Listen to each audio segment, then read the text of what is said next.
Welcome, everyone, to the Daily Reads. We have a fascinating script for you today, entirely different from the ones we had the last 2 days. Every day it'll be something incredibly different and with different actors. I also wanted to let people know that after this reading, there are productions, short films at Mass College of Art today. One starts at, I think 4:30 or 5, and the next one is in the evening.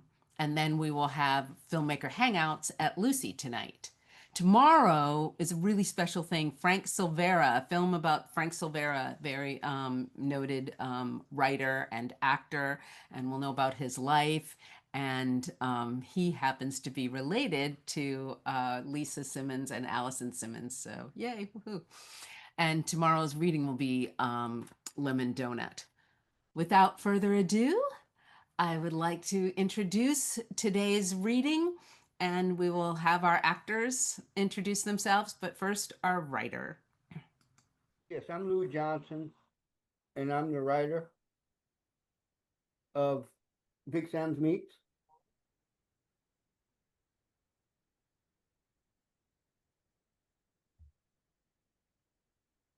Hi, my name is Cal. My name is Jamal Perkins, and I'll be playing Cal, who is a male in his mid-back 20s. Thank you.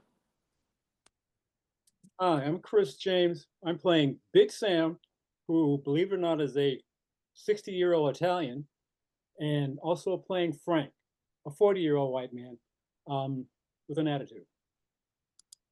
Hello, my name is Anjie Parker, and I'll be playing the role of Siobhan O'Rourke, who is white in her early 20s.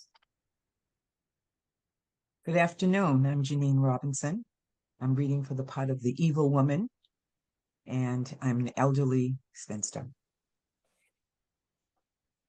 And I am Emanuel Gomes. I will be playing Slick Willie Black, who's a career dishwasher and a bumbling fool, Black, late 30s. Hi, I'm Sonya Joyner, and I'll be your narrator this afternoon. Interior Siobhan's bedroom, South Boston, night. Siobhan O'Rourke lay asleep in the pitch-dark bedroom of her South Boston flat. The bedroom door slowly creaks open. A tall figure slithers in. He tiptoes across the room. He stops beside Siobhan's bed and begins undressing. The drawer of the nightstand slowly opens. We see Siobhan's hand ease inside the drawer. We see the gun. Siobhan bolts upright in bed, cocks the pistol, and aims it at the intruder's head. Move and I'll blow your fucking head off. Damn, Siobhan, it's me. Siobhan lowers the gun. She turns on the lamp on the nightstand. Siobhan places the gun back in the drawer. She turns to Cal. She throws up her hands. Jesus, Cal, how many times have I told you, call before you come over? Cal rises. He takes off his hoodie. He flings it across the room. He takes off his pants and shirt. He tosses them near the hoodie. He turns to Siobhan. Listen, I started to call, but I came out of work. I just saw the bus coming and I just jumped on it. You could have called me while you were on the bus. Man, there you go with that again. I can't help if it scares me when you're in Southie by yourself at night. You know how these people are down here? Listen, if it scares you so much, then why don't you just move in with me? No. I mean, it saved us a lot of money, and it get us back on our feet in no time. I can't live with you. And why not? Number one, because you don't like to clean up. And number two, you have that mangy ass cat, fucking creepy bastard, always sneaking up behind me, rubbing its nasty ass against me right after it shat in the box. But Siobhan, my fat white ass. Who the hell wants to live with something that shits in a box? Ugh, it's nasty and it stinks. Listen, you wrong if you think I'm getting rid of Otis. Fine, then you will continue to live alone. Whatever. Cal finishes undressing. He lays in the bed next to Siobhan. I'm really glad that I don't got to go back to that damn hotel. Where are they sending you tomorrow? They're sending me to some place called Big Sam's Meats. You know, it's a butcher shop over there on Prince Street. Siobhan leaps off the bed. She paces. She stops. She turns to Cal. They're sending you where? To a butcher shop in the North End. They're sending you to a butcher shop where they cut up meat? Yeah. Oh, are you nuts? You're a screenwriter, Cal. What if you cut off your freaking hands? What are you gonna do then? I'm not gonna cut off my hands, Siobhan. You're always in your head, Cal, thinking about your writing. Siobhan paces. And that's fine, but when you're like that, you don't pay attention. Siobhan stops. She turns to Cal. Have you thought about how you're gonna write with no freaking hands, Cal? Huh? Have you thought about that? But babe, the strike is killing us. Like my rent's behind, your rent's behind. Myron's not behind. Well, mine is. And if I don't get the money to pay it soon, I'm gonna be living at the goddamn mission. But Cal. But Cal, hell, I can't keep wanting for something to happen, Siobhan. I have to do something. And I have to do it now. Isn't there someplace else they can send you? A place that's not so dangerous? I'm not going back to that damn hotel. But the other day you said you liked it. I fucking hated it. The dish room's hard, it's nasty, and the people treat you like shit. Not to mention the fact that the meat place pays you $4 more. That's $4. Is making $4 more an hour worth losing your freaking hands, Cal? I guess it is. Siobhan and Cal lay in the bed, their backs to each other. Siobhan turns off the lamp on the nightstand next to the bed. Within seconds, they're both fast asleep. Interior, Dream Big Sam's Meats, North End, Boston. Samuel Big Sam De Los Santos, cloaked in a blood-soaked butcher's jacket, a huge meat axe in his hand, stands behind the counter of his butcher shop in Boston's North End. Huge piles of bloody meat lay on the counter in front of him. He wraps the meat in white butcher's paper. He places the meat in a display case behind him. He glances at the clock on the wall above the counter. It's 6:59 a.m. We hear a knock at the door. Big Sam walks over to the door. He takes out a ring of keys. He sticks the keys in the lock. He opens the door. Cal enters. You must be Hal then. Yes, sir, I am. And you must be Mr. De Los Santos? I am Big Sam. Big Sam, I am. Cal and Big Sam shake hands. Before we get started, Big Sam points to a door at the far end of the counter. go through that door and tell the guys back there you need a smock. Sure. Cal disappears behind the door at the far end of the room. Big Sam rushes about, arguing the meat packed in the shop's 3 display coolers. Evil woman enters. She has a boy with her. His hands are bound with rope. She's pulling the boy by the rope. Big Sam stops arranging the displays. He turns to Evil Woman. May I help you? Evil Woman turns to the boy. How much for the boy? Big Sam inspects the boy. Cal, wearing a white butcher's smock, enters. Big Sam turns to Evil Woman. He eyeballs her suspiciously. How old is he? Evil Woman eyes the huge sign above the counter, which reads, "State law prohibits the buying and or selling of those under the age of 12 and those over the age of 65. She turns to Big Sam. 13. He's 13. Evil Woman pulls the rope tighter as the panicked boy struggles to break free. Cal turns to Big Sam. He turns to the woman. He turns to the boy. He turns back to Big Sam, who turns to the woman. I'll need to see a birth certificate. Are you fucking serious? Yes, ma'am, I am. Evil woman turns to leave. She takes a few steps. She stops. She turns back to Big Sam. To hell with you, asshole. Evil woman gives Big Sam the finger. She storms past Cal out the door, dragging the young boy behind her. Big Sam walks over to Cal. He gently places his hand on Cal's shoulder. Young man, you don't know what we sell here, do you? No, sir. Well, let me show you some of the things we sell here at Big Sam's Meats. Big Sam turns to the display case. He opens the case. He takes out a metal tray. He places it on the counter. We see several neatly lined rows of human hands. Sam picks up a bloody hand. Is that? Yes, young man, that's someone's hand. Big Sam inspects the hand. I'd say white male around 35.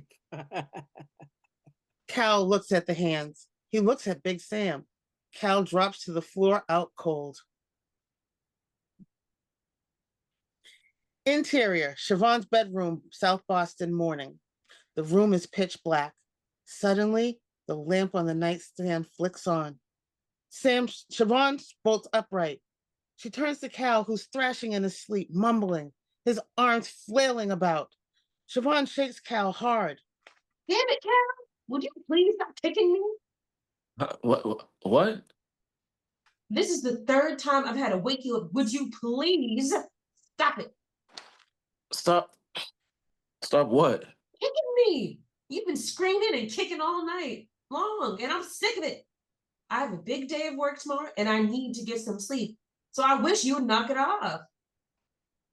I'm sorry. I was having a really crazy dream. A crazy dream about what? You're not gonna believe this, but I was working in the meat market with a big greasy Italian dude, and guess what? What? They were selling human hands. Pardon me? That's right. They were selling human body parts. And check this out.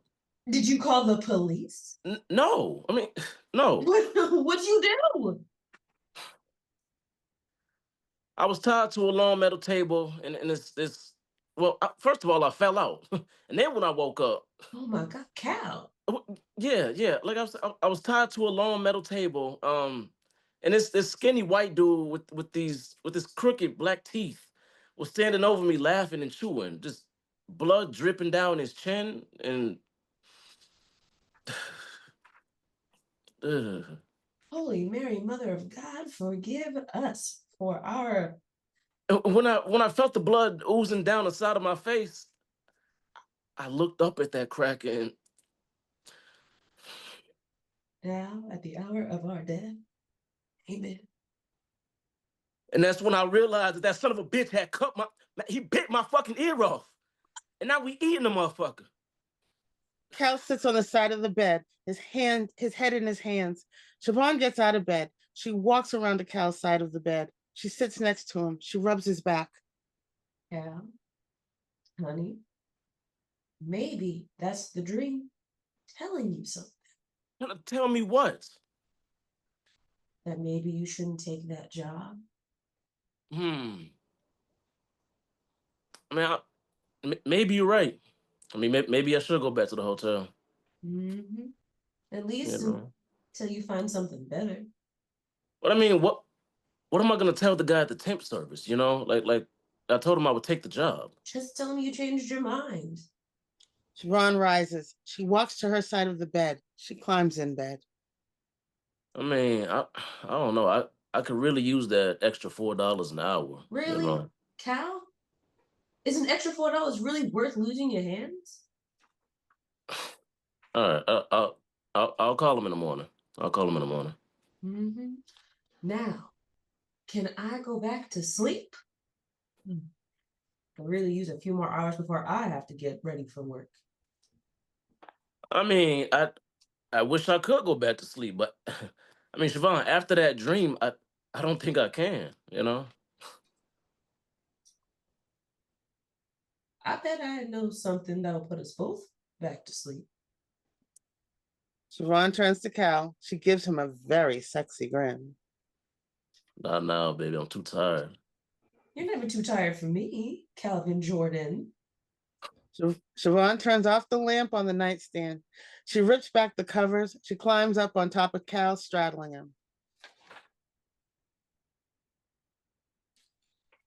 Interior, Siobhan's bedroom, morning.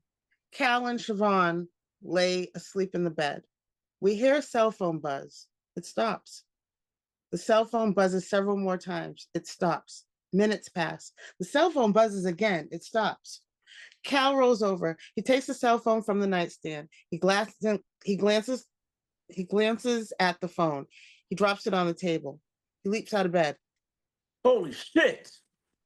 Cal rushes to the foot of the bed, grabs his pants and starts putting them on. Siobhan rolls over. She turns on the lamp on the nightstand. She watches Cal get dressed.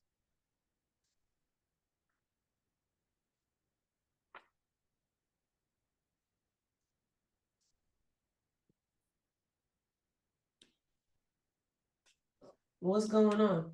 It's 10:30. That's what's going on. Siobhan leaps out of bed. I was supposed to be at work at 8. Siobhan runs toward the bedroom door. She stops. She turns to Cal. Do you have to use it? I mean, I ain't got time. To use the bathroom? We hear the cell phone buzz again. Cal grabs the cell phone from the nightstand. He glances at it. He shakes his head. Who was that? It's the guy at the hotel. I mean, according to my phone, he's called 6 times already. Cal kneels down. He looks underneath the bed. Cal turns to Siobhan. Man, have you seen my shirt? Siobhan points toward the drawer. It's at the top of the dresser. Cal takes his shirt from the top of the dresser. He starts putting it on. Siobhan stares at him. She shakes her head. Cal stops dressing. He turns to Siobhan. What? Aren't you gonna take a shower? I don't have time. What is he gonna do? Fire you? Hell, who cares? It's a freaking temp job, for Christ's sake. Cal finishes putting on his shirt. He grabs his book bag from the chair next to the dresser. He puts it on. He heads for the bedroom door. He stops. He turns to Siobhan. I'll see you when I get off. Aren't you forgetting something? Cal walks over to Siobhan. He kisses her cheek. Later, baby. Cal exits the bedroom. Exterior, Park Street Station, Boston, morning. It's a gorgeous day in the Boston Common. Throngs of people are milling about. Cal runs out of one of the station's doors, nearly knocking a man down. He turns to the man. He nods. Sorry. The man nods and walks away. Cal glances at his wrist. He dashes across the Boston Common. In the public gardens, he stumbles and nearly falls into a woman pushing a stroller. He turns to the woman and nods. Sorry. The woman nods, smiles, and keeps pushing. We hear a cell phone buzz. Cal takes a cell phone from his pocket. He glances at it. Rock, stop calling me. Cal shoves the phone back in his pocket. He runs across the gardens at breakneck speed. Exterior, Park Swiss Hotel, Boston, morning. An ambulance, its siren blaring, skids to a stop at the rear of the hotel. The siren stops. The ambulance doors swing open. The EMTs spill out and immediately go to work.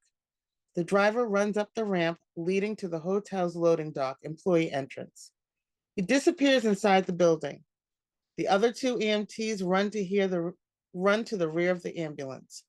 They open the ambulance's double doors. They yank out the gurney. With a man on each side, they snatch and raise the contraption. Gurney in hand, they speed up the ramp and into the building. Swarms of people rush out of the hotel's rear doors. A crowd gathers at the rear of the ambulance, gawking. We see Cal jogging in the distance. He spots the crowd from afar. He slows down. He moves closer to the crowd. He stops. He throws up his hands. Yo, what the fuck? The employee entrance door bursts open. The driver runs out.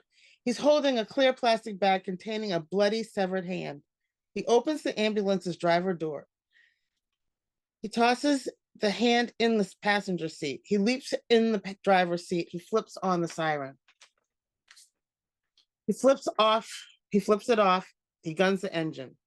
The gurney with an EMT on each side blasts out of the employee entrance. A white sheet, its right side saturated with blood, covers the person on the stretcher. The gurney with EMT skids to a stop at the rear of the ambulance. The EMTs open the ambulance's rear doors, raise the gurney, and shove it inside. They hop back in the back of the ambulance, one on each side of the stretcher. The EMTs close the ambulance's rear doors. The vehicle's back up beeper starts beeping. The crowd surrounding the vehicle separates. With its sirens blaring, the ambulance speeds out of the hotel's parking lot. The employees chatting amongst themselves slowly file back into the building. Cal walks over to his buddy, co-worker, Slick Willie Black. Cal looks at the ambulance. He looks at Slick Willie. Yo, Slick, what's up with the ambulance, man?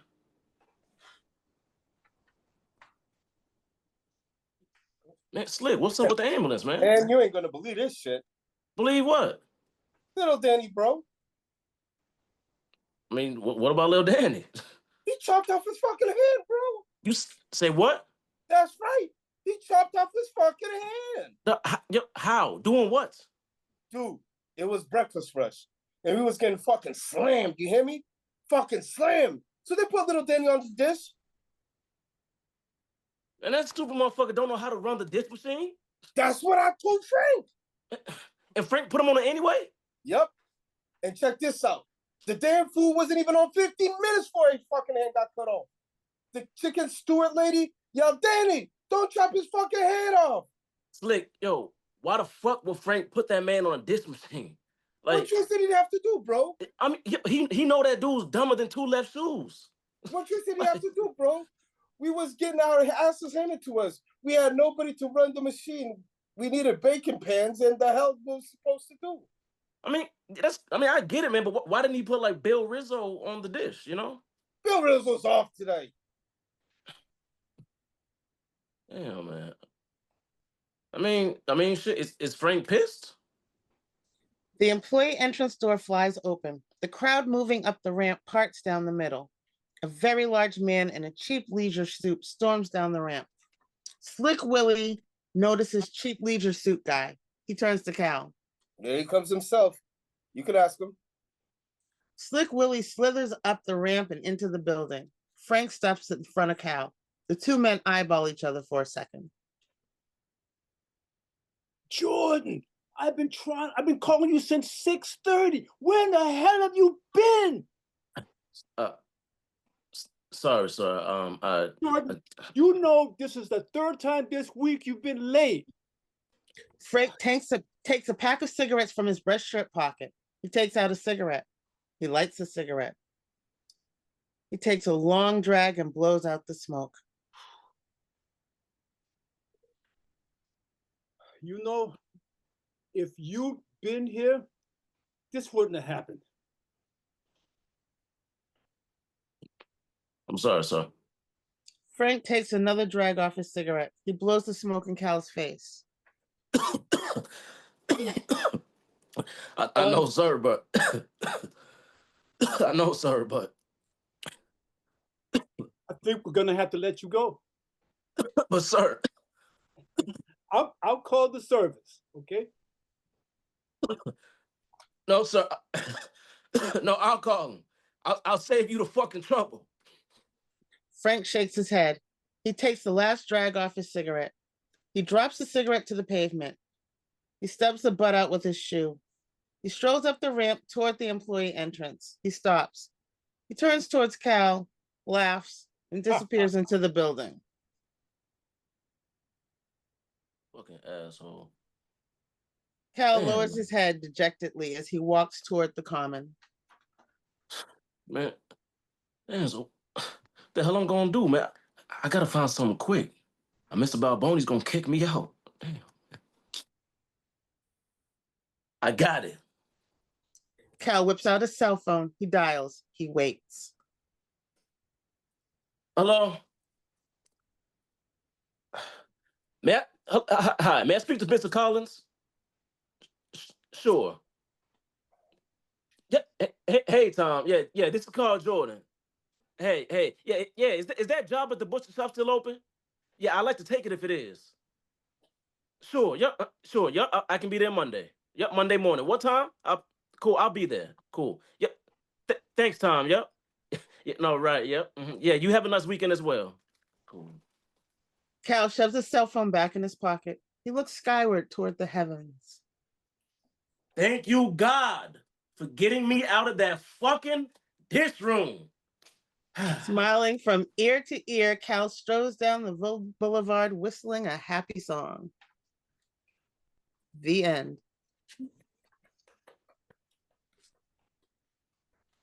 Woo! Hooray! Congratulations, everyone. That was excellent. Hooray. Strolling down the streets, whistling my happy tune still. Doing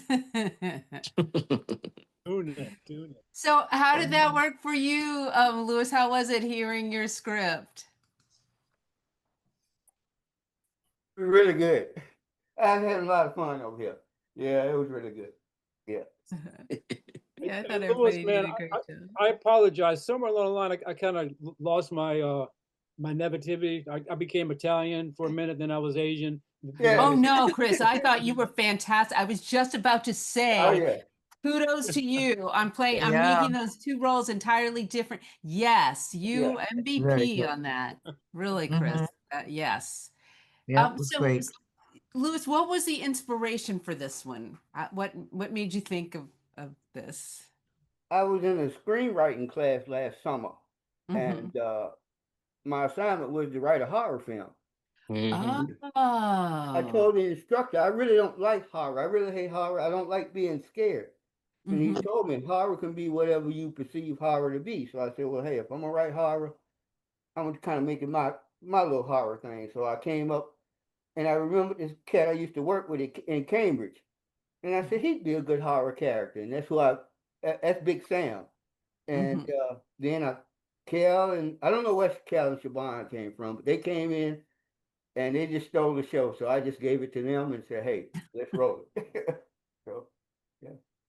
Yeah. I also don't like horror, but find that I have to watch it all the time because fabulous writer directors are doing the horror. So like, but Sinners was great. That was worth it. Oh, And yeah. Jordan Peele's and all of that. But it's not my genre. Mine would be more romance.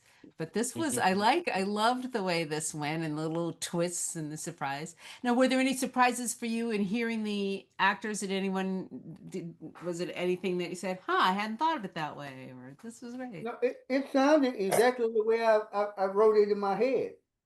Mhm. And yeah, I couldn't think of anything. All the beats were in the right place. It was on point. So Okay. I guess it's time to move it on forward. And if you were casting it, how would you cast it? What do you use when you're casting, or have you not ever done that? Well, I cast, and like I said, I cast the people who want to play the roles. First come, first serve. Oh, okay. First come, first serve. And if you want to play it, I'll give it to you. And where would you like this to go next? What is your plan? I wanted to make it a comedy series, so that's why I left it open ended. And we was just gonna follow Cal and Siobhan when he takes the job at the meat market. And there's a lot of crazy characters at the meat market, and all the stuff will go down at the meat market because the meat market is kind of a mob front for getting rid of bodies. Oh. Yeah, that's why I put it in the North End. It's it's a mob There's a front. lot of So they bodies buried there. So this week, you may be eating a rat from last week's case in Oh, my Dedham. That they decided to kill before the trial, and they just take them down to Big Sam. That way, nobody will ever find the body, and you may It's be like having Sweeney fun. Todd. Yeah. You may be having them for lunch, you know? And, Yeah. yeah. I'm gonna say something that's absolutely genius. I didn't see man, everything from the ending being open to you having a vast catalog of characters to work with. Yeah, that can go on, and yeah, great job on that. That's cool. That's brilliant. Yeah, it does make me think differently of the North End. And that's Glad I why get I'm eggplant vegetarian. parmesan when I go. Right, he said a rat last week that that they didn't want to just chop it up. Nobody knows. Like, oh, I might be okay. The idea is for Cal. The idea is for Cal to hide it from Siobhan for a while because he knows she'll flip out once she Right. finds out, and then when she does stumble upon it, she's gonna really like it. She's gonna get in with it. So it's gonna kind of, it'll be about it. It'll just be a comedy of these people just doing crazy stuff with these dead bodies. You And got what was the thing with the evil woman and the little boy? Well, that's to show people actually what they were doing because people were bringing the bodies in, and what happened was the way I saw it in my head was people were kidnapping people and selling them for money. You know, picking up homeless people and stray kids, and they were taking them down there and selling them. So they had to post it that kids under 13 you can't sell them because they don't have consent. That's why I put the big state law sign up there. So you can't just go out and steal some little eight-year-old child and take it down to Big Sam's and say, "Hey, how much you give me for this girl?" So they have to be at least 13. So that way they can say, "Well, look, this is not my mom. She's not bringing me in here. So she stole me from my parents." So that's kind of the way I wanted people to actually see what they were doing, and that was the good lead into the hand. So once Cal figured out, well, she's selling this dude for meat, and then when he saw the hands, it all just kind of added up. That's why he kind of blacked out, because then he figured out, man, they're selling people down here. So, Well, coming Yeah. from a I thought the person who is a scare actor and whose haunt character cuts people up for her own devices, I'm loving this. and I thought it was great as well. And I thought that the evil woman read the sign, that she had no choice but to lie about his age. And I think that the butcher knew that, which is why he asked for his birth certificate. So I thought that was I like that as well. Yeah. He has a You have a moral compass. He doesn't take children under 13. right, And right. he knew she was lying because he probably looked younger than 13. Yeah, I when, figured that.